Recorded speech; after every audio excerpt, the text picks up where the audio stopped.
Así que voy a dedicarme a lo mío, en principio. Hay una frase que tiene 34 años. La inventó James Carville, el estratega de Bill Clinton, en la campaña del 92 contra Bush padre. Bush padre había ganado la guerra del Golfo, tenía 80% de imagen positiva, parecía realmente imbatible y Clinton le ganó. ¿Por qué? Porque Carville, su asesor, le clavó a su equipo una nota con 3 cosas. La más importante era la tercera que decía esa nota y era la que realmente importaba. Es la economía, estúpido, stupid, como dicen los yanquis. No la guerra, no la imagen, no los discursos, la economía. Javo, ahora te hablo a vos, nuevamente. Esta semana te lo digo yo a vos, con las mismas palabras, con el mismo tono, sin anestesia. Es la economía, estúpido.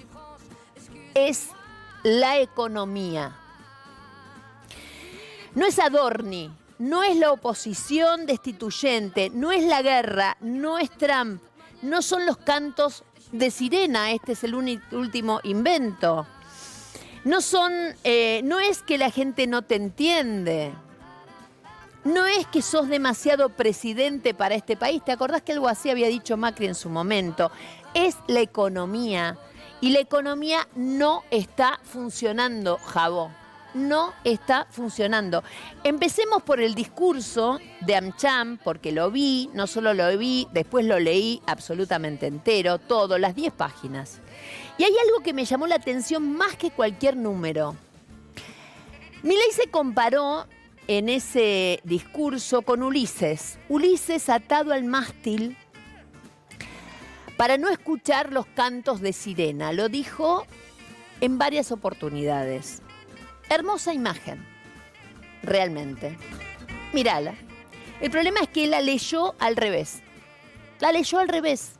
En la Odisea, las sirenas no criticaban a Ulises, todo lo contrario.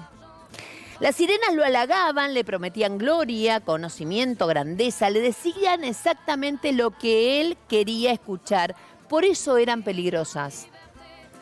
Ulises se ata al mástil para sobrevivir a la tentación del halago. Javo. El Ulises de Milei, el Ulises tuyo, se ata al mástil para no escuchar a los que te critican. Javo, las sirenas, en este caso sos vos. Vos sos el que se dice a sí mismo que todo va bien. Vos sos el que tiene 90 historias de Instagram en un día. Lucas las contó, no las conté yo, vos las contaste. Sí, me costó, eran muy chiquititos los cositos de todo. 90 historias en menos de 24 horas, ahí están.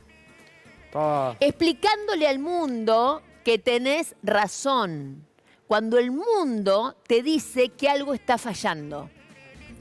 Las sirenas son las que te aplauden en AmCham mientras el Financial Times esta misma semana dice que tu plan perdió impulso. Las sirenas son los que te dicen que estás escribiendo la mejor página de la historia argentina mientras el establishment, Javo, entendelo bien, ya pregunta quién viene después de vos. Eso es lo que está haciendo ahora, hoy, en estas horas, en estos días, el establishment que te aplaudía con el culo. Están preguntando quién te sucede, porque ya no creen en vos.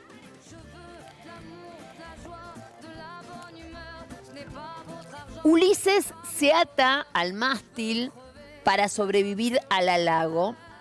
Vos te ataste al mástil para sobrevivir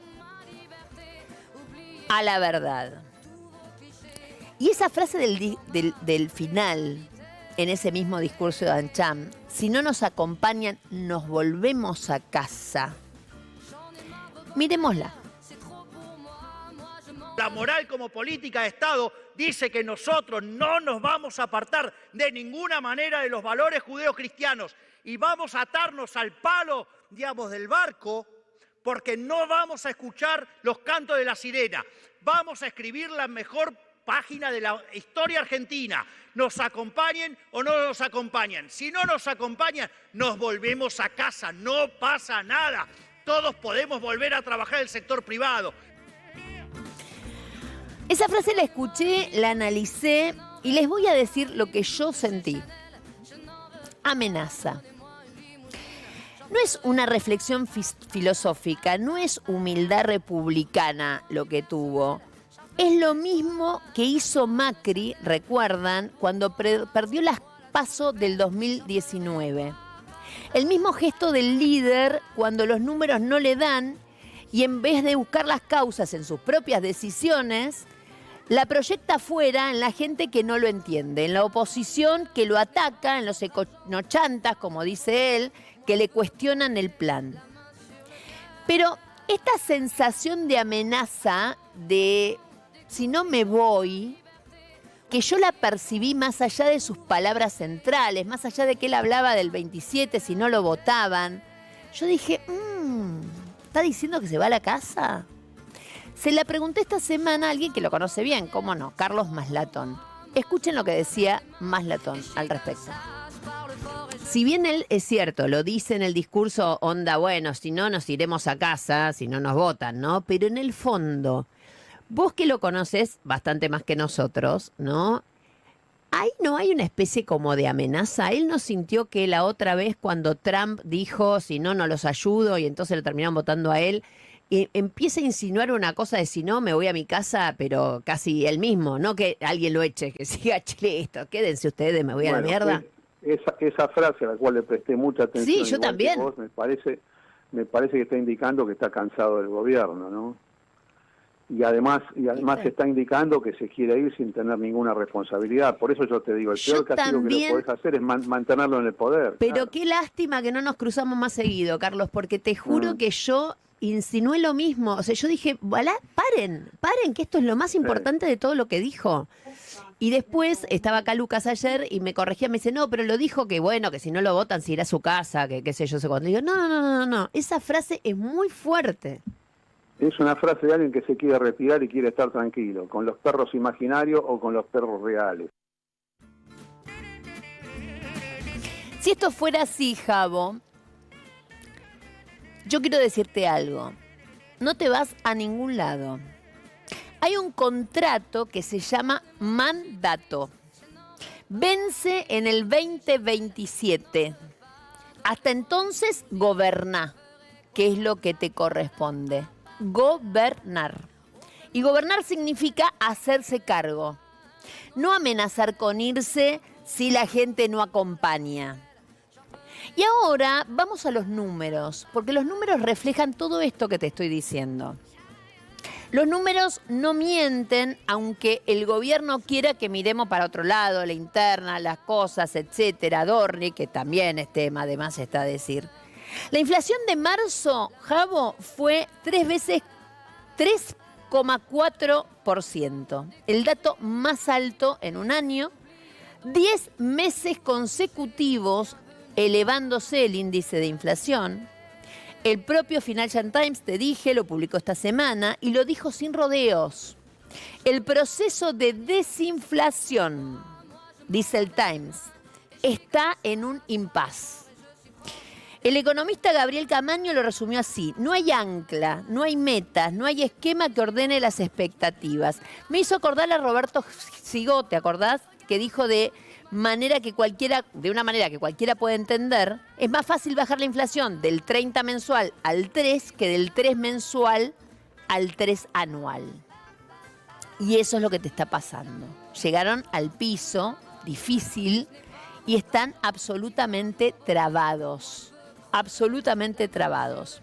En AmCham Milei explicó durante horas, por qué no es culpa suya. Habló de la guerra, la caída de la demanda de dinero, la política destituyente, los econochantas, el círculo rojo, los periodistas, el modelo de Tobin, la curva de Philip, Robert Lucas, Junior Friedman Todos tienen la culpa de lo que nos está pasando, menos él. Eso que quede claro. Jabó, te la digo clara. En marzo la carne, no la de burro, la carne de vaca, la que estamos acostumbrados a comer los argentinos, subió 6,9% en la provincia de Buenos Aires en solo un mes. Los salarios del sector formal crecieron 2%, la inflación fue 3,4%, los ingresos reales de trabajadores y jubilados están entre 8 y 10% por debajo de diciembre del 2023.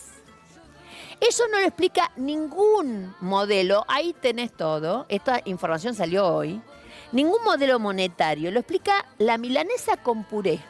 Mirá qué sencillo, te lo explico con milanesa con puré. ¿Sabés cuánto subió la milanesa con puré desde que vos llegaste al poder hasta hoy? 327%. Eso nos subió la milanesa con puré, Jabó. 327%. Esto no lo explica ningún modelo monetario, lo explica justamente la milanesa con puré, el plato más argentino que existe, 327%. Y para sobrevivir, Jabo, una familia necesita hoy más de 2.800.000 pesos de ingreso mínimo mensual para cubrir las 9 necesidades básicas que marca la Constitución. Alimentación, vivienda, educación, vestimenta, salud, transporte, esparcimiento, vacaciones, previsión social. Eso dice la Constitución que estoy segura que no leíste en tu puta vida, mira. Con eso te digo todo. Cualquier argentino para vivir dignamente necesita 2.800.000 pesos. ¿Cuántos argentinos lo tienen? ¿Cuántos argentinos lo ganan? Y los empleos. Ahí está el otro agujero nefasto de tu plan o de tu no plan. En un año se perdieron 124.700 puestos de trabajo registrados. Desde que arrancó este gobierno, 322.000 personas perdieron su empleo formal. 322.000. Hoy cayó otro dato que lo confirma y lo remata. Las remuneraciones crecieron en febrero un 2,4% en promedio general. Pero si solo tomamos el empleo registrado, porque en el general ponen un número medio inventado, armado de los empleos informales que ellos solo saben de qué se trata, si solo tomamos el registrado, el número es todavía menor. La inflación de ese mes fue del 2,9%. Los salarios perdieron contra la inflación una vez más, como todos los meses de los últimos tiempos, sin parar. La pérdida de poder adquisitivo es letal y no es un titular, es la vida de millones de argentinos en lo cotidiano. Esto es lo que está pasando, Jabo, para que lo entiendas. No es la política, no es la interna, es la economía. Los únicos que crecen son los monotributistas, los que antes tenían empleo en blanco, ahora trabajan por su cuenta, sin obra social, sin aguinaldo, sin vacaciones. Eso no es movilidad social. Eso es precarización disfrazada de estadística, mi amor. El fabricante de Reebok y Capa entró en concurso preventivo. Phantom Group en Villa Devoto se quedó sin contrato y sin trabajo. Otro dato de hoy que te doy para que lo tengas en cuenta. En los primeros 17 días de abril se patentaron 8,2% menos de autos que en los primeros días de marzo. ¿Se entiende? De un mes a otro, 8% menos. ¿Sabés cuántos autos menos se patentaron de hace un año a hoy? 26,5. Y encima la mayoría son importados. 26% menos de autos patentados en los primeros días del mes de abril. Y mientras la economía se hunde, el gobierno planea, obviamente, más ajuste, más motosierra, lo dijo Mireya Mancham, y con todas las letras. La motosierra no se detiene, dijo el señor. Di la orden expresa en el último gabinete. ¿Dónde van a cortar? Pregunto yo, porque ya cortaron donde no debían. Los programas de atención sanitaria en el territorio, cero de ejecución, te lo dije la semana pasada, no se gastó un peso ni en prevención de enfermedades transmisibles. El programa de respuesta al HIV, la hepatitis, la tuberculosis, la lepra, cayó un 73%. Las becas estudiantiles, 82% menos. Los comedores comunitarios, 69% menos. El plan de primera infancia, 94% menos. Y por si algo nos faltaba, lo tenemos al ministro de Salud. ¿Es ministro todavía? Sí. De Salud. El señor Lugones, que dice que es toda una carga muy grande. Escúchalo. PAMI, no sé si ustedes saben que tiene 1 millón de personas más o menos, más de 80 años, sobre los 5 millones de personas que hay en total. Tiene casi 6.000 personas más de 100 años. Ya hay abuelos, hijos y nietos en PAMI. Así que PAMI tiene una carga muy grande. Me da lástima, mirá, ya le tenemos que juntar algo al pobre tipo porque no sabemos qué hacer. Ahora, hay una partida que creció. ¿Saben lo que creció? La inteligencia del Estado, o sea, la CIDE famosa, histórica, 35% de más. O sea, plata para lo que ellos quieren claramente hay. Y eso no es ajuste. Ajuste por lo menos con criterio. Eso es elegir a quién abandonar. Y eligieron abandonar, obviamente, a los que menos tienen. Esta semana también se supo que van a seguir o qué van a hacer con el INTI. Sturzenegger eliminó cerca de 1.000 servicios que el organismo prestaba. Y escuchen esto porque es súper importante. Control de alimentos, bebidas, seguridad en autopartes, verificación de juguetes sin tóxicos. Todo eso que hacía el INTI ya no lo va a hacer más. Calibración de desfibriladores, control de pinturas sin plomo. Los propios trabajadores le avisaron por escrito al gobierno que no hay sector privado que pueda reemplazar todo esto que hacía el INTI. Que la pérdida es irreversible. ¿Saben qué hizo Sturzenegger? Lo festejó por Twitter. La diputada Julia Estrada le respondió en mayúsculas: Sturzenegger, estás mintiendo. Eso es la motosierra, no es eficiencia, es destrucción irreversible de décadas de capacidad estatal. Y en el medio de todo esto, el viaje. Mañana Milei, mañana sale, ¿no? Sí. Sale hacia Israel, 4 días, Muro de los Lamentos, Netanyahu, doctorado honoris causa de la universidad, de no sé qué, condecoración en la Academia de Estudios Talmúdicos. ¿Talmúdicos?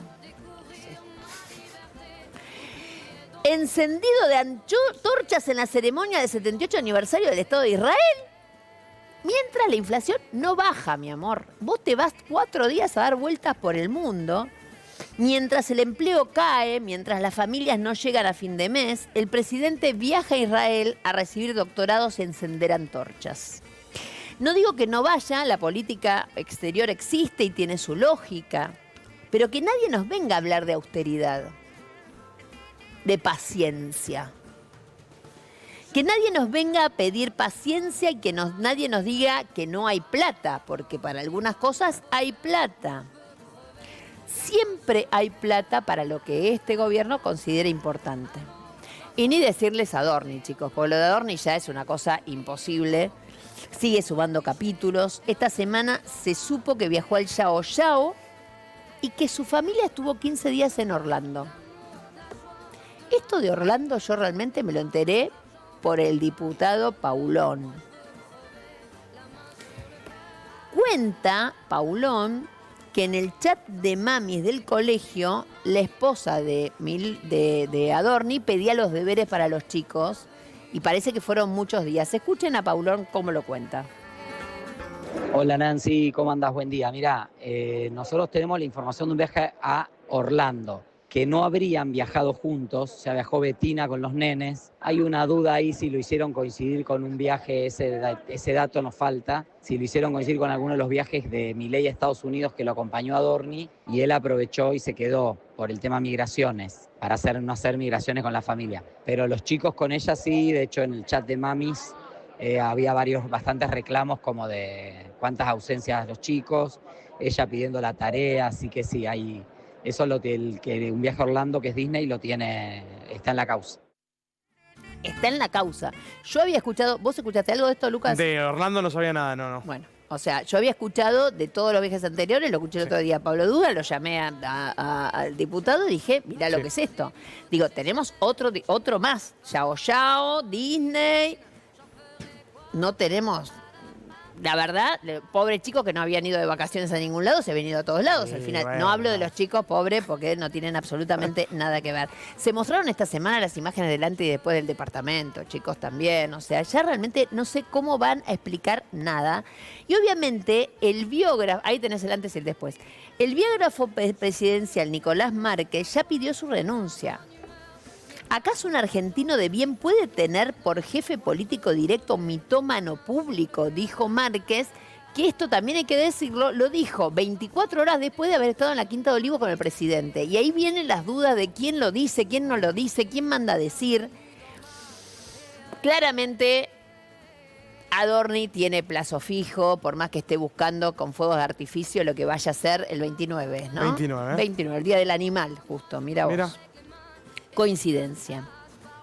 Ahora, ¿sabés lo peor de todo esto, Jabón?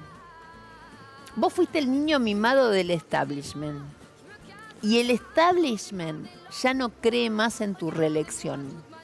Eso es lo que te está pasando hoy.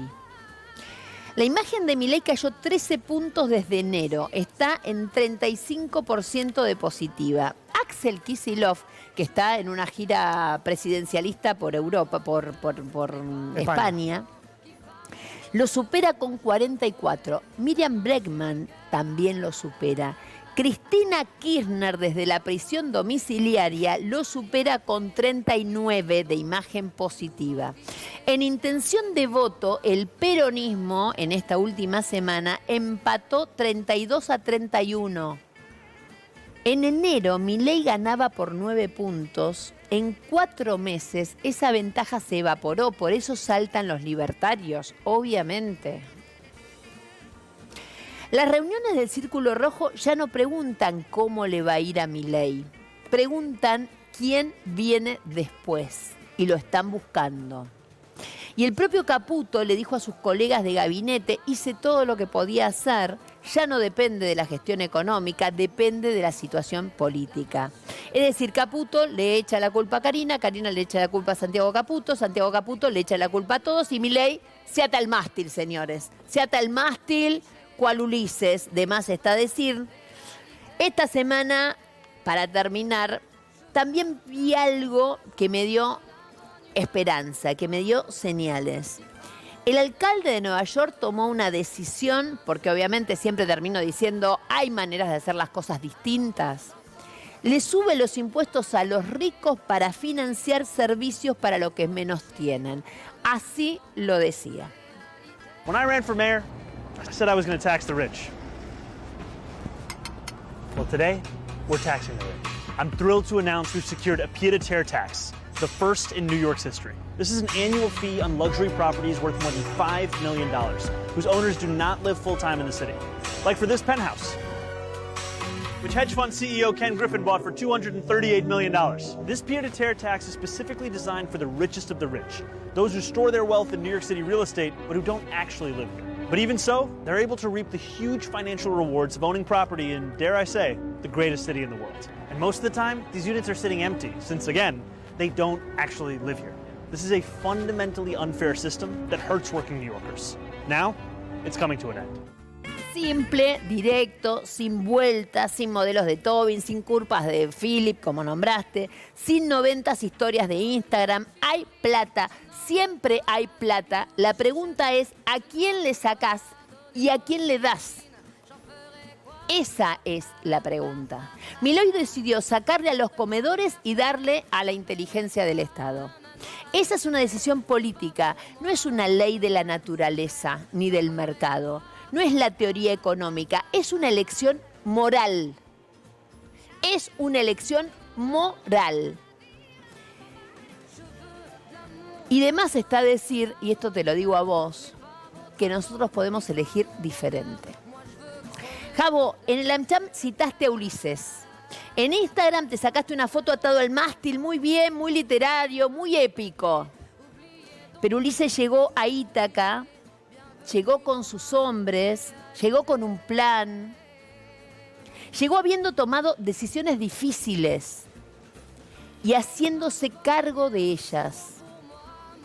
Vos, en cambio, Javo, salís esta tarde hacia Israel, mañana, a recibir un doctorado, mientras la economía está en un impasse, el empleo cae, la milanesa vale el triple y tu jefe de gabinete acumula propiedades que no puede explicar. Eso no es la Odisea.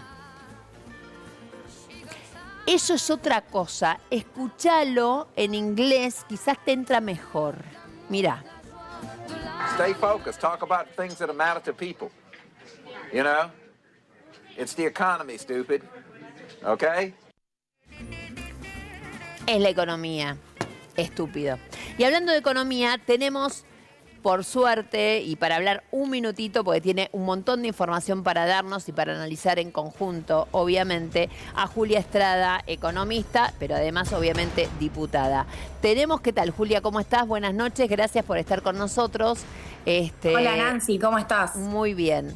Bueno, quiero empezar, obviamente, con la placa de la semana, que es la placa de la inflación minorista, ¿no? Después se supo la mayorista, pero la mayorista, pero la placa de la inflación minorista, ¿la podemos poner, señor director? Ahí la tenemos. Bárbaro. Contame qué lectura haces de esto. 10 meses de crecimiento absoluto. 10 meses, si querés nos ponemos estrictos de los 10 meses, que los empezamos a contar a partir del mes de junio del 2025, porque la inflación llegó a su piso en mayo del 25, recordemos, estaba en 1,5%, Nancy, ahora está en 3,4%. Tenemos 8 meses en donde sube respecto del mes anterior y 2 meses en donde se mantiene igual, o sea, ni siquiera baja. Te estoy hablando de julio y agosto, en donde se mantuvo en 1,9, si lo están viendo en pantalla se ve claramente, y te estoy hablando de enero y febrero, en donde se mantuvo en 2,9. Bueno, ahí tenemos un problema serio, que es que se detuvo e incluso retrocedió el supuesto proceso de desinflación y se rompe su marco teórico, que es que la inflación es un fenómeno monetario en todo tiempo y en todo lugar. Porque si hay algo que hizo este gobierno fue cortar las cadenas de emisión, específicamente, yo diría, el financiamiento del Banco Central al Tesoro. Yo sé que es muy técnico, pero ya lo habrán escuchado a Milei decir eso muchas veces. Vos lo que decís es, viste que él empezó a decir, ¿no? Bueno, lo que pasa la guerra, pasa la interna. No, la interna no la dice. Pero sí dice, por ejemplo, que es el lío de la guerra, seguro. Dijo guerra, dijo, no hay que medir la carne. Recordá eso. Y le echó la culpa a la nafta, Marín y Caputo. O sea, ni la nafta, ni la carne, ni la guerra tienen nada que ver con la emisión monetaria y con su marco teórico. O sea, lo que vos estás diciendo. El marco teórico serio con el marco teórico, sí. El marco teórico claramente se le cayó. Hay otra placa para hablar de los números y para que se entienda el por qué es la economía estúpido y que tiene que ver con la cantidad de empleadores. A ver si lo vemos bien, porque esa sí viene bien para abajo. Explícamela, Julia. Son 24.180. Yo no puedo ver la pantalla. No, pero obvio. Tengo los números en mi cabeza, son 24.180. Y escucha este dato, Nancy, 2 datos. Primero, el 98% de esas empresas que cierran, o sea, dejan de registrar aportes a la Superintendencia de Riesgos de Trabajo. Lo digo porque no es un dato del CEPA, es un dato público. Cuando Caputo se avive lo va a querer intervenir como el INDEC. El 98% son empresas de hasta 50 trabajadores. Voy de nuevo, el 98% son Terrible. pymes. Son pymes. ¿Bien? O sea, no son grandes. Las grandes lo que hacen es reestructuración, procedimiento preventivo de crisis, despiden, en algunas, muchas están esperando el FAL, ¿no? Que se habilite el FAL para poder echar gratis. Bueno, Pero las que cierran, y cierran con el empresario además desprendiéndose de los bienes pagando indemnizaciones, situaciones muy críticas, con los empresarios pymes también pasándola mal. Y un segundo dato, que no sé si tenemos un mapa, que le pasé a Lucas Mella ahí justo antes de salir al aire. Lucas Mella, ¿qué hiciste con el mapa? Ahí está. Ahí está el Mirá qué mapa. Me rápido. mandé al frente, Lucas, perdóname. El mapa que muestra que todas las provincias tienen menos empresas, menos una sola. ¿Cuál es la Neuquén. única? Neuquén. Obvio. Pero ¿sabes cuántas empresas tiene nuevas? 81. Claro. O sea, La tenés nada. 24.000 empresas menos y la única provincia que crea empresas, crea 81 empresas. Obviamente, el boom de Vaca Muerta. Pero totalmente. Vale suyo, si Vaca Muerta no crea Todos nos empleo, no queremos sé. ir a vivir a Neuquén, de más está decir. Seguimos con otra placa que es la informalidad laboral, que es de la que se agarra, obviamente, el gobierno para decir que la cosa no está tan mal, ¿no? A ver, lo que nosotros estamos viendo es el porcentaje de aumento, más Claro. o menos de 41 a 43, o sea, sigue creciendo. A mí me tocó como diputada tener que rechazar ley bases y ahora reforma laboral con 2 blanqueos para que se reduzca la informalidad, comillas, comillas, porque el argumento libertario es bajamos aportes, perdonamos, si el empresario se queda con las contribuciones patronales y no las aporta, le perdonamos la carga penal. Y sin embargo no bajó la informalidad. No, Lo digo obviamente porque que no. después volvemos a tener propuestas de reforma laboral y estos son los resultados. Obviamente. Tenías Pero una además, última... Sí, los puestos de trabajo que se crearon, digo, cuando uno mira la encuesta permanente de hogares, el único lugar en donde hubo más ocupados, porque no son registrados, son los informales monotributistas, que son más o menos 150.000 extra. Entonces, están todos los libertarios en Twitter, si ven alguno, contéstenle, hablando de ese dato, pero no se hacen cargo de los 300.000 Que puestos de bajaron trabajo. totalmente. Ahora, la última placa que nos mandaste, Julia, y me parece súper interesante verla, tiene que ver con una comparación entre la inflación y el presupuesto, ¿no? Bueno, me encanta. A ver, se votó un presupuesto que es un escándalo. 10,1% de inflación en todo el año. Total. En los 12 meses. Yo misma lo planteé en octubre del año pasado. Dije, miren, yo entiendo que ustedes armaron el presupuesto en julio, pero ya está, chicos, ya sabemos que no va a ser 10,1. Mantuvieron la inflación de 10,1, todos le votaron a favor, amigos, aliados, todos. Y ya en 3 meses tenemos 9,4% de inflación. En 3 meses. No, Y lo es- tenemos a Milei, y esto es importante, y acá Puto, diciendo que en este presupuesto 2026 hay partidas que van a aumentar en términos reales. Lo dijeron por salud, por educación, una cosa medio exagerada. Bueno, eso era con el 10% de inflación. Si la inflación del 10% ya se cubrió en 3 meses, Olvídate. entonces tiene que hacer una actualización presupuestaria. Debería llegar al Congreso una actualización presupuestaria. Impresionante. Me dicen que mandaste una última placa, yo no la tengo. Decime cuál es, porque la verdad No, que no sé. hablando de la cuestión, viste la ley de las universidades, Sí. que el gobierno decidió apelar judicialmente el día de hoy, viernes. Hoy, y es vencía más, el no plazo. solo una cosa que hizo el gobierno que fue increíble, y es que quiere que los 3 jueces de la Corte se corran, porque dice que como los 3 son profesores universitarios, están como metidos en la cuestión. Yo no sé de dónde van a sacar un juez que no sea docente universitario, porque está Bueno, pero- intrínseco en la capacidad, digamos, todos los jueces de la Argentina, salvo excepciones, dan clases en una universidad pública o privada. Bueno, si nos vamos a poner a hablar de las complicidades judiciales, me Sí. pongo a hablar de la causa Libra y el fiscal Tayano, y esta nota no termina nunca más. Obviamente. Así que Milei tiene mucho que explicar. Pero lo que sí me parece importante, no sé si tenemos el gráfico de salarios. Sí, está puesto, está puesto. Hoy, un JTP, un jefe de trabajos prácticos, vamos a decirlo, esto yo sé que mucha gente conoce la universidad, dedicación semi-exclusiva, sin antigüedad, está más o menos en 585.000 pesos. Ese valor, en 2015, ese mismo valor, cuando gobernaba Cristina, que por eso está presa, entre otras cosas, por eso está presa, 1.200.000. Ese mismo valor de lo que hoy ganaban 1.200.000. Es decir, el valor equivalente para tener el mismo poder adquisitivo, hoy un JTP debería tener 1.200.000 pesos, como si ganaran en 2015 ese mismo poder adquisitivo. O sea, el doble, obviamente, de lo que están ganando. El doble. Julia, O sea, un docente universitario con Cristina estaba en el doble. Pero ¿cuánto estábamos en diciembre del 2023? O sea, con el gobierno anterior. ese salario universitario en 890.000 pesos. ¿Qué pedimos nosotros desde el Congreso? Ir a 890.000. Claro, no estamos pidiendo ir al 2015, volver a Cristina. que sería fantástico. Es 890.000 y eso es lo que el gobierno no quiere cumplir. Bueno, veremos qué dice la justicia, que no es poco. Julia, muchísimas gracias. Hasta la próxima. Realmente un placer, obviamente, tenerte. Un abrazo, Nancy. Viernes a la noche. Espectacular la editorial. Gracias.